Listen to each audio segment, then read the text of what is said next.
vous salue tous au nom de Jésus-Christ. Alléluia, alléluia.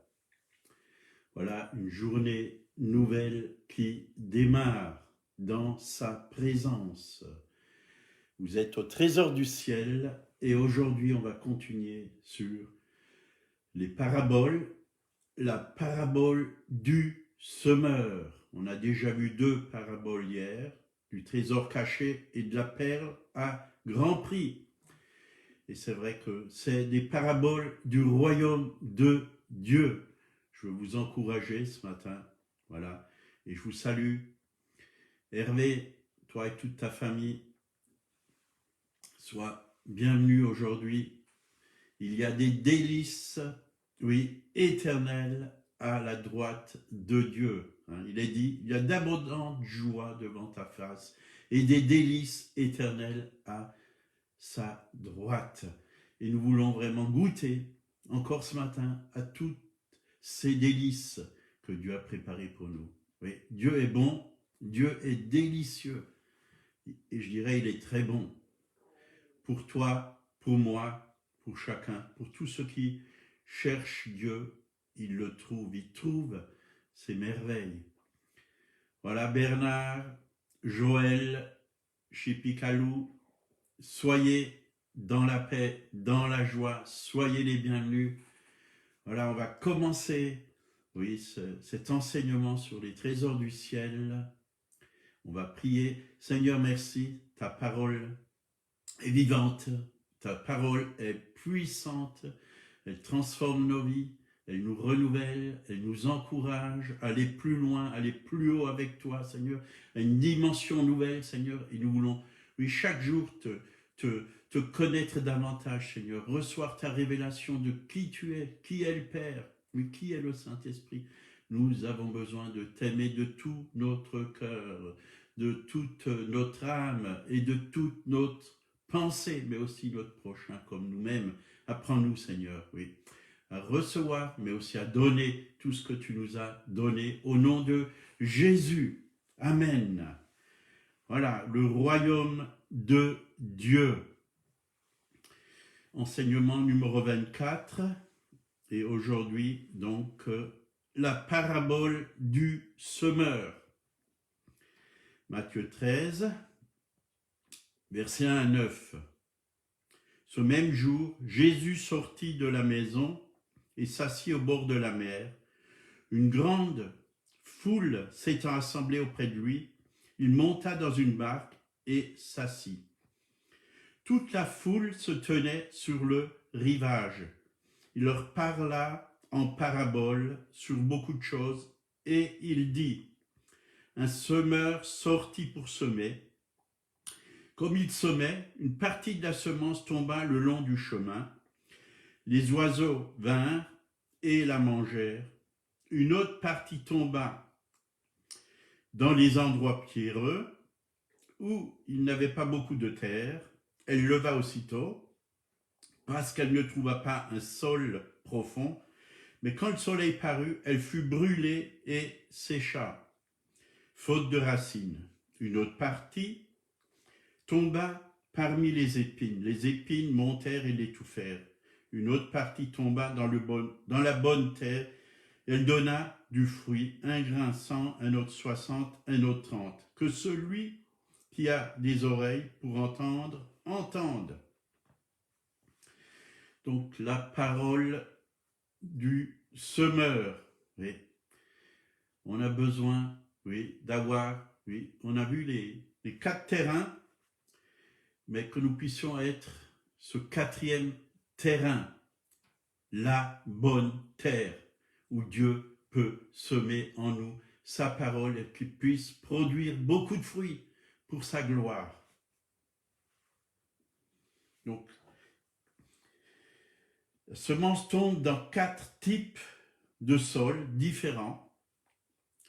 Le premier, une partie de la semence est tombée le long du chemin, et comme le sol était dur et foulé par les pieds des passants, elle n'a même pas pu pénétrer dans le sol. Les oiseaux du ciel l'ont donc mangée et elle n'a rien produit. Et on est un peu comme ça dans la vie, hein. On reçoit la semence, mais ça ne va pas profond dans nos cœurs. Pourquoi? Parce que on regarde à tout ce qui se passe autour de nous et la parole ne nous pénètre pas, elle est juste à la surface. Et les oiseaux du ciel, qu'est-ce que ça représente? L'ennemi. L'ennemi vient la voler. Et j'ai entendu des personnes comme ça, ils m'ont dit, ah, j'étais au culte ce matin, pas des personnes de chez nous, mais d'autres personnes, et je leur dis, qu'est-ce qu'il a apporté comme message, celui qui a enseigné la parole? Il a dit, ah, je ne me rappelle plus quoi. Vous voyez, on reçoit, oui, puis on dit Amen, Alléluia, puis quand on ressort, on perd tout. On perd tout. C'est souvent comme ça. Les gens ne se rappellent plus. Et même dans notre propre assemblée, j'ai dit à certaines personnes, qu'est-ce que j'ai prêché dimanche dernier? Les gens étaient là en train de réfléchir. Ils avaient pratiquement oublié le message. Parce que ça n'a pas pénétré au fond du cœur. L'ennemi est venu tout manger, tout voler. Tout voler. Donc la semence n'a rien produit. La semence a besoin de produire quelque chose dans nos vies. Deuxièmement, verset 5, une autre partie tomba dans des endroits pierreux. Donc elle a un peu poussé, jusqu'à ce que les racines rencontrent les pierres. Elle a alors commencé à croître trop vite, sans aucune racine en profondeur. Lorsque le soleil est devenu brûlant, les plantes se sont desséchées et la semence n'a rien produit non plus. Vous voyez, rien produit non plus. Donc, veillons à ce que la parole puisse produire, qu'il n'y ait pas des choses dans nos vies, oui, qui empêchent la parole de Dieu de produire du fruit. Les pierres, qu'est-ce que ça représente? Les pierres, c'est comme si votre puits est bouché par des pierres. L'ennemi veut boucher notre puits par des pierres. Il veut mettre toutes sortes de choses à l'intérieur de nous pour que, oui, on ne voie plus que ces choses qui ne vont pas. Rouler la pierre, ôter la pierre.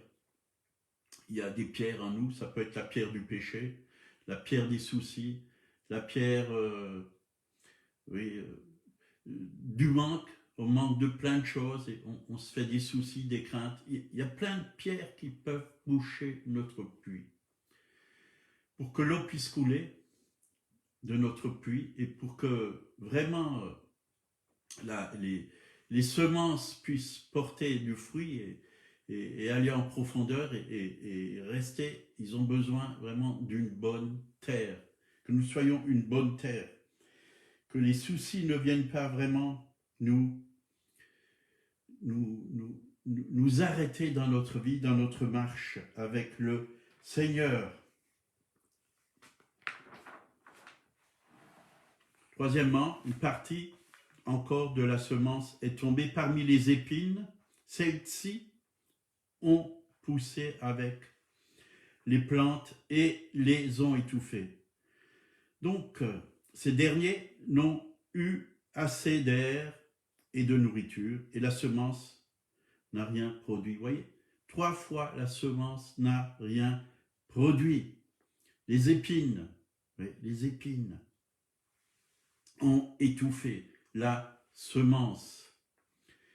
Veillons et prions que notre cœur soit toujours vraiment ouvert à la parole de Dieu et que nous puissions vraiment la recevoir, la garder, garder sa parole. Parce que la semence représente la parole de Dieu. Gardez la parole. Celui qui m'aime, c'est celui qui garde ma parole.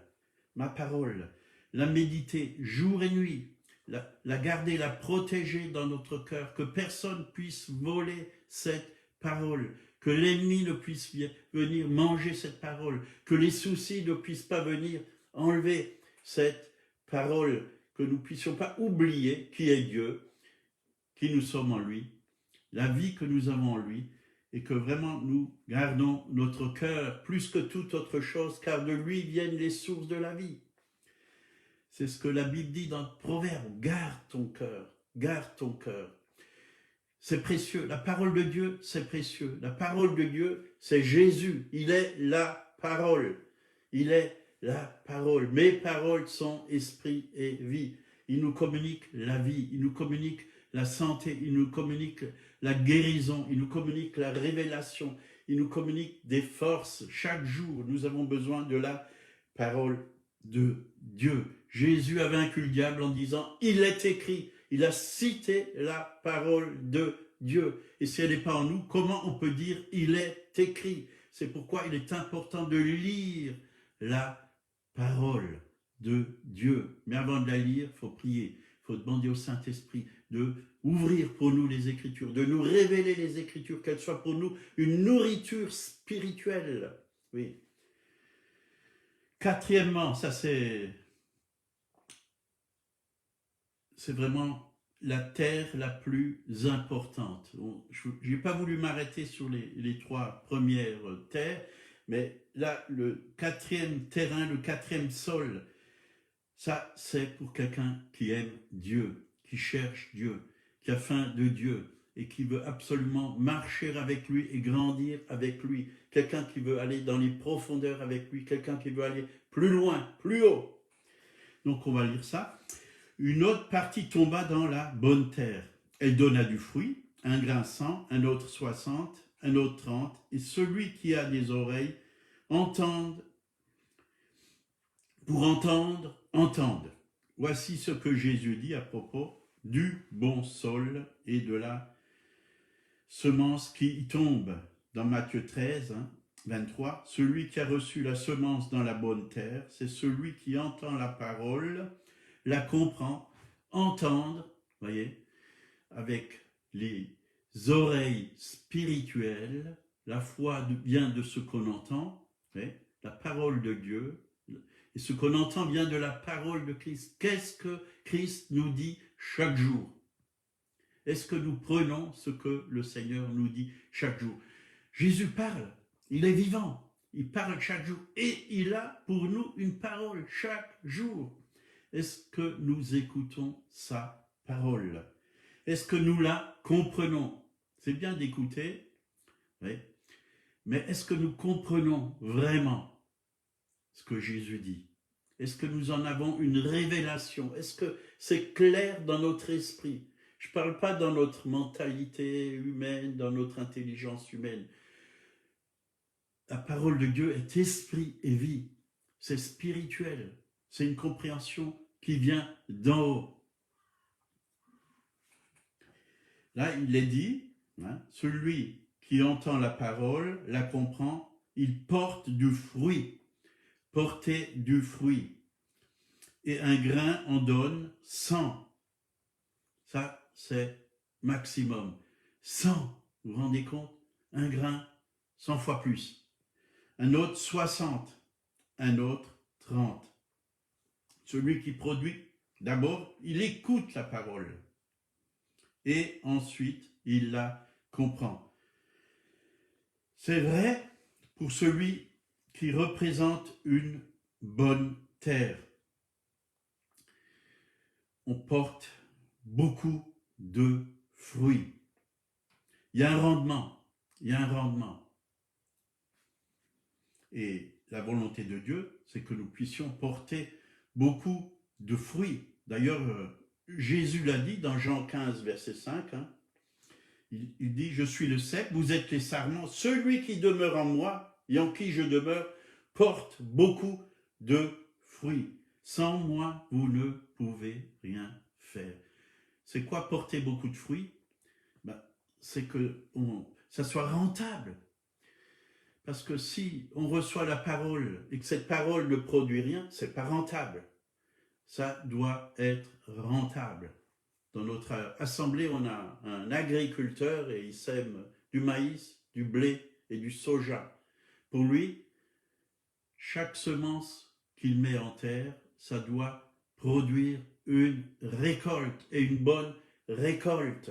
Et pour tous les agriculteurs, c'est exactement la même chose. C'est la même chose. Ils désirent vraiment réussir dans ce qu'ils entreprennent. Et ça, c'est la volonté de Dieu. Semer pour récolter. C'est important de semer pour récolter. Un paysan, il s'attend à une récolte. Sinon, ça vaudrait même pas la peine qu'il sème. Et nous aussi, on doit s'attendre à une récolte. Si Dieu nous communique sa vie, c'est pour que nous puissions avoir une récolte. Du bon fruit, du bon fruit. Le Père, Dieu le Père, il a semé son Fils Jésus, il a donné son Fils Jésus.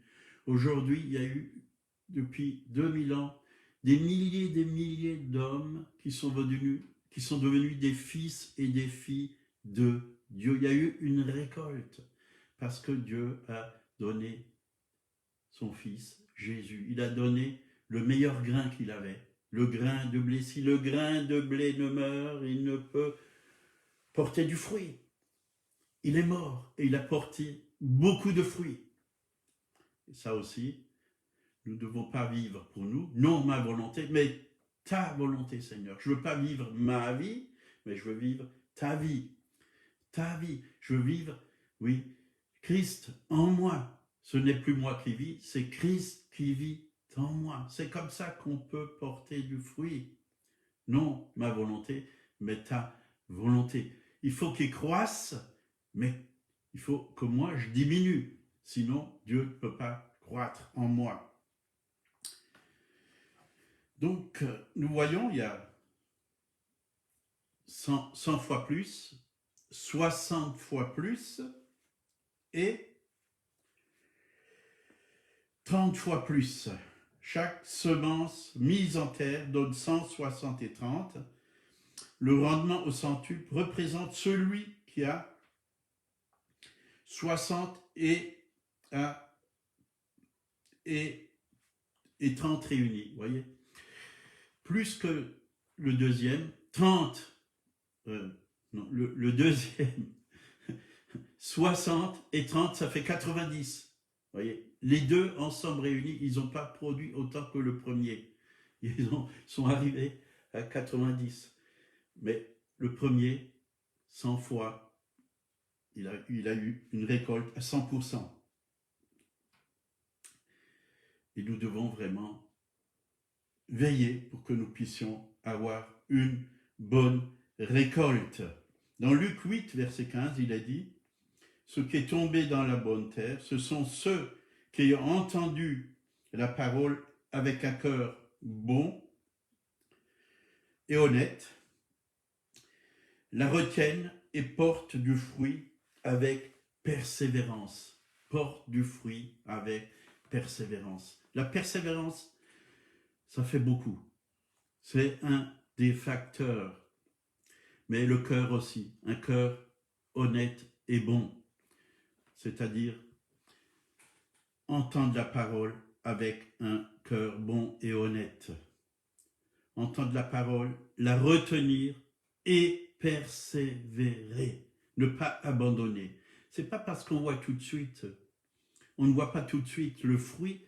Et c'est vrai que quand on sème, est-ce que le fruit est tout de suite là? Pas du tout. Le grain n'est pas tout de suite là, le fruit non plus, bien sûr. Le grain, on ne le voit pas parce qu'il est enterré, il est dans la terre. Mais le fruit n'est pas tout de suite là. Il y a tout un temps. Il faut que le grain meure. Si le grain ne meurt, il ne peut porter du fruit. Et petit à petit, il faut du temps. Ça pousse, ça grandit. Par exemple, un grain de blé, ça devient un épi. Et un épi, il y a combien de grains de blé dans un épi? Il y en a plusieurs, 10, 12, ça dépend. Ça se multiplie. Il faut de la persévérance. il faut prendre soin de la semence. Tout le temps, prendre soin de la semence. C'est pas du jour au lendemain qu'on voit le fruit, mais Dieu nous a promis qu'il nous donne du fruit, du bon fruit. Et voilà, Dieu sème que de bonnes semences, mais l'ennemi sème de mauvaises semences dans nos cœurs. Et il faut trier dans notre être intérieur, dans notre pensée, les semences qui viennent de Dieu, ceux-là on peut les garder, mais celles qui viennent de l'ennemi, ceux-là il faut les mettre sous le sang de Jésus, parce que Jésus a payé pour toute pensée qui n'est pas la gloire de Dieu, pour toute semence de haine, de méchanceté. Celui qui sème le vent, qu'est-ce qu'il récolte? La tempête. Et je vous encourage à être des semeurs. Semez l'amour, semez la joie, aidez ceux qui sont autour de vous, semez la bonté, semez que de bonnes semences, semez la parole de Dieu. Celui qui sème de sa chair, il va récolter la mort. Mais semons selon l'esprit, semons la parole de Dieu. On va finir par un psaume, le psaume 1, qui est très intéressant. Psaume 1, verset 1 à 6. Heureux l'homme qui ne marche pas selon le conseil des méchants, qui ne s'arrête pas sur la voie des pécheurs et qui ne s'assit pas en compagnie des moqueurs. Voilà, pas prendre du temps avec les moqueurs, avec les méchants. Dieu les mettra sur notre chemin. Semons la parole de Dieu dans leur cœur, parce que Dieu est un Dieu de grâce et il veut les sauver, il veut les libérer, il veut se révéler à eux.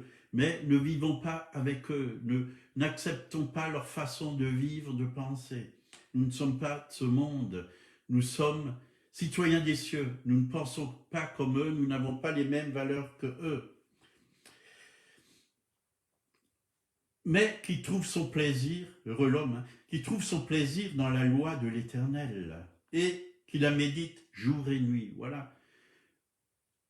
On est heureux quand on médite la parole de Dieu jour et nuit, jour et nuit, qu'elle soit à l'intérieur de nous, oui, que nous la méditons. Vraiment, quand on médite la parole de Dieu, il y a tout ce qu'il y a dans la parole de Dieu, l'esprit de la parole, il y a la vie qui est dans la parole de Dieu, qui se manifeste en nous. Il y a la révélation, la parole nous transforme de gloire en gloire à l'image de Jésus. C'est ça, le but de la parole de Dieu, c'est que nous puissions être transformés à l'image de Jésus. Le but de la parole de Dieu, c'est que nous puissions être nourris de Dieu. Le but de la parole de Dieu, c'est qu'elle puisse nous guérir. Déjà, vous êtes purs à cause de la parole que vous avez entendue, a dit Jésus. Elle nous purifie. Elle nous libère, elle nous sanctifie, elle nous guérit, elle nous transforme. On a besoin de méditer la parole de Dieu. Jour et nuit. Elle est comme un arbre planté près des courants d'eau, qui donne son fruit en sa saison. Voyez, être planté auprès des courants d'eau. Alléluia. Oui, il est un fleuve coulant du cœur de Dieu. Soyons arrosés par l'eau. Recevons cette eau. Recevons l'eau qui est dans la parole de Dieu. L'eau du Saint-Esprit qui est dans la parole de Dieu, parce que mes paroles sont esprit et vie. Recevons cette eau. Nourrissons-nous de la parole de Dieu. Que nous soyons abreuvés.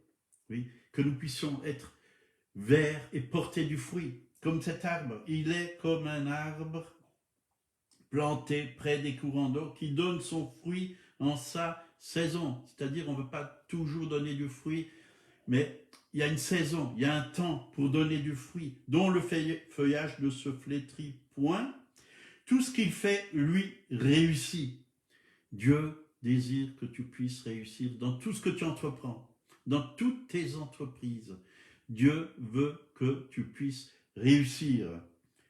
C'est ça. Il n'est pas ainsi des méchants, ils sont comme la paille que le vent dissipe. C'est pourquoi les méchants ne résistent pas au jour du jugement, ni les pécheurs dans l'assemblée des justes. Les pécheurs dans l'assemblée des justes, à un moment donné, ils se sentent mal à l'aise parce qu'ils voient qu'ils ne sont pas comme ceux qui sont autour d'eux. Ils ne sont pas justes, ils n'ont pas été lavés, ils n'ont pas été purifiés, ils n'ont pas reçu le salut en Jésus-Christ. Ils sont dans l'assemblée des justes, mais à un moment donné, ils sont obligés de partir. Et j'en ai vu des gens, des gens comme ça, quoi. Ils partent tout seuls. On n'a même pas besoin de les chasser, on les laisse, ils sont là, on les connaît, on voit comment ils sont, on les bénit, on prie pour eux, on demande grâce à Dieu qu'il puisse vraiment les sauver, mais si à un moment donné ils refusent tout ce que Dieu veut leur donner, ils vont partir tout seuls. Car l'Éternel connaît la voie des justes. Voilà, Dieu connaît notre voie. Et la voie des pécheurs mène à la ruine. Dieu connaît la voie des justes. Dieu a tracé un chemin pour nous. Marchons sur ce chemin. Ne regardons pas en arrière, mais recevons la parole, semons la parole, récoltons le fruit au moment, oui, favorable, quand la semence va donner son fruit. Et vous allez voir que Dieu a préparé vraiment du fruit pour chacun et chacune. Mais gardons cette semence, veillons sur la semence, que les corbeaux ne viennent pas la manger. Amen. Amen. On va prier. Seigneur, merci que nous puissions être de ceux qui ont un cœur pur, ceux qui t'aiment, ceux qui trouvent que ta parole c'est quelque chose de précieux, de bon, et nous voulons la garder. Je serre ta parole contre mon cœur, de peur de pécher contre toi, comme David l'a dit dans les psaumes. Seigneur, nous voulons vraiment être agréables encore aujourd'hui et nous appuyer sur toi, Seigneur. Et nous croyons que nous allons porter beaucoup de fruits pour ta gloire, pour ton honneur. Merci, Seigneur. Si vous ne connaissez pas Jésus, il vous aime et désire se révéler à vous. Il est le Sauveur. Et encore, il vous fait grâce aujourd'hui, oui, de le connaître. Il désire vraiment vous sauver, vous délivrer, oui. Il désire devenir votre Sauveur, mais aussi votre Seigneur. Acceptez-le dans votre vie, acceptez-le. Ouvrez-lui votre cœur et dites-lui, je désire vraiment te connaître. Et il va se révéler à vous, parce qu'il est mort pour vos péchés. Il a versé son sang pour vous laver de tout péché. Il veut vous faire grâce encore aujourd'hui. Voilà, que Dieu vous bénisse. Demain, on continue sur le même thème, les paraboles. Bonne journée à tous.